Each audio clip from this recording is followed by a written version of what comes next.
2026 current affairs set 24. 2026 ಜುಲೈ 1ರಂದು ಭಾರತೀಯ ವಾಯುಪಡೆ vice chief of the air staff ಆಗಿ ಯಾರು ಅಧಿಕಾರ ವಹಿಸಿಕೊಂಡರು?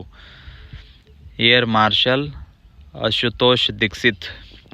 ಏರ್ ಮಾರ್ಷಲ್ ಅಶುತೋಷ್ ದೀಕ್ಷಿತ್ ಅವರು vice chief of air staff ಆಗಿ ಯಾರ ನಂತರ ಅಧಿಕಾರ ವಹಿಸಿಕೊಂಡರು? Air marshal Nagesh Kapoor. ಅಶುತೋಷ್ ದೀಕ್ಷಿತ್ ಅವರು IAFನಲ್ಲಿ ಯಾವ ಸ್ಟ್ರೀಮ್ಗೆ 1986ರಲ್ಲಿ ಕಮಿಷನ್ ಪಡೆದಿದ್ದರು? Fighter stream. ಅಶುತೋಷ್ ದೀಕ್ಷಿತ್ ಅವರು ಸುಮಾರು ಎಷ್ಟು ಗಂಟೆಗಳ ಫ್ಲೈಯಿಂಗ್ ಎಕ್ಸ್ಪೀರಿಯನ್ಸ್ ಹೊಂದಿದ್ದಾರೆ? 3500 ಗಂಟೆಗಳು. 2026ರಲ್ಲಿ ನೀತಿ ಆಯೋಗದ ಹೊಸ CEO ಆಗಿ ಯಾರು ನೇಮಕಗೊಂಡರು? ಅನುರಾಗ್ ಜೈನ್. ಅನುರಾಗ್ ಜೈನ್ ಅವರು ಯಾವ ರಾಜ್ಯದ ಖೇಡರ್ನ 1969 ಬ್ಯಾಚ್ IAS ಅಧಿಕಾರಿ?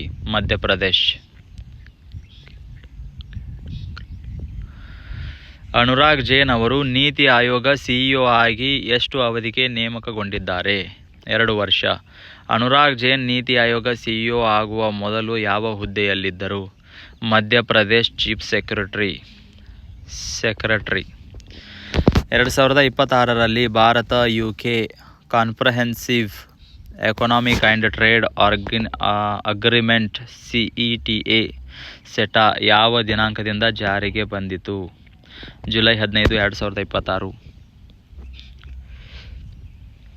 ಇಂಡಿಯಾ UK ಸೆಟಾ ಅಡಿಯಲ್ಲಿ ಭಾರತದ ಎಕ್ಸ್ಪೋರ್ಟ್ಸ್ನ ಸುಮಾರು ಎಷ್ಟು ಭಾಗಕ್ಕೆ ಜೀರೋ ಡ್ಯೂಟಿ ಎಕ್ಸೆಸ್ ದೊರೆಯುತ್ತದೆ?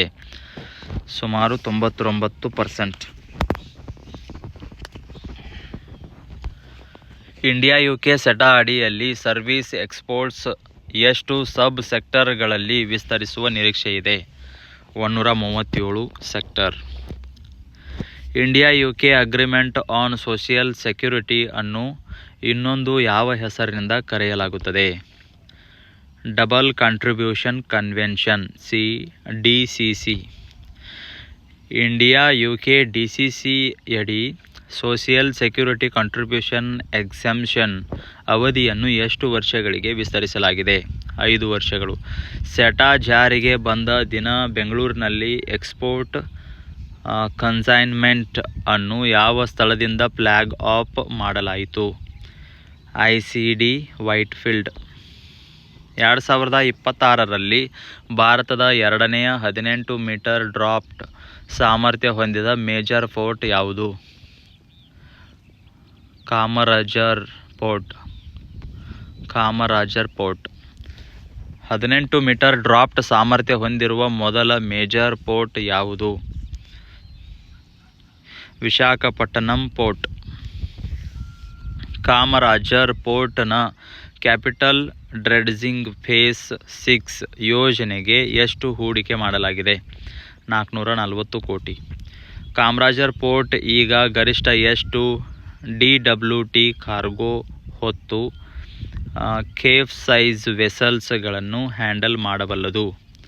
1,70,000 DWT. 2026ರಲ್ಲಿ ವಿಶ್ವನಾಥ್ ಆನಂದ್ ಯಾವ ಅಂತಾರಾಷ್ಟ್ರೀಯ ಕ್ರೀಡಾ ಸಂಸ್ಥೆಯ ಇಂಟಿರಿಮ್ ಪ್ರೆಸಿಡೆಂಟ್ ಆದರು? ಫೈಡ್. ವಿಶ್ವನಾಥ್ ಆನಂದ್ ಫೈಡ್ನಲ್ಲಿ ಯಾವ ಹುದ್ದೆಯಿಂದ ಇಂಟಿರಿಮ್ ಪ್ರೆಸಿಡೆಂಟ್ ಆಗಿ ಅಧಿಕಾರ ವಹಿಸಿಕೊಂಡರು? Deputy president. Vishwanath Anand interim president ಆಗಲು ಕಾರಣವೇನು? ಆರ್ಕೆಡಿ ದೋರ್ಕೋವಿಚ್ ತಮ್ಮ ಅಧಿಕಾರವನ್ನು ತಾತ್ಕಾಲಿಕವಾಗಿ ಸ್ಥಗಿತಗೊಳಿಸಿದರು. ಫೈಡ್ನ ಪ್ರಸ್ತುತ ಇಂಟಿರಿಮ್ ಪ್ರೆಸಿಡೆಂಟ್ ವಿಶ್ವನಾಥ್ ಆನಂದ್ ಎಷ್ಟು ಬಾರಿ ವರ್ಲ್ಡ್ ಚೆಸ್ ಚಾಂಪಿಯನ್ ಆಗಿದ್ದರು? 5 ಬಾರಿ.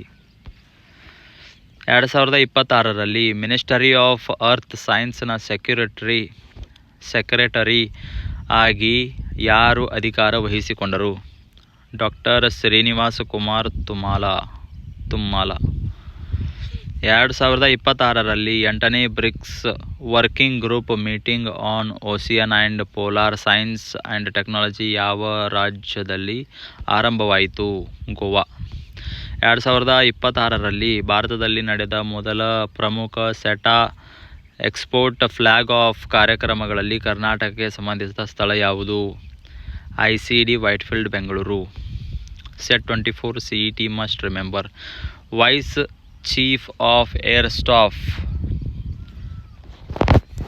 Ashutosh Dikshit fighter stream flying experience 3500 ಅವರ್ಸ್ಗಿಂತ ಹೆಚ್ಚು. NITI Aayog CEO Anurag Jain, cadre, Madhya Pradesh. Tenure 2 ವರ್ಷ, 2 years. ಇಂಡಿಯಾ UK ಸೆಟಾ 15 ಜುಲೈ 2026. India exports nearly 99% zero duty. Services 137 subsectors. DCC double contribution convention.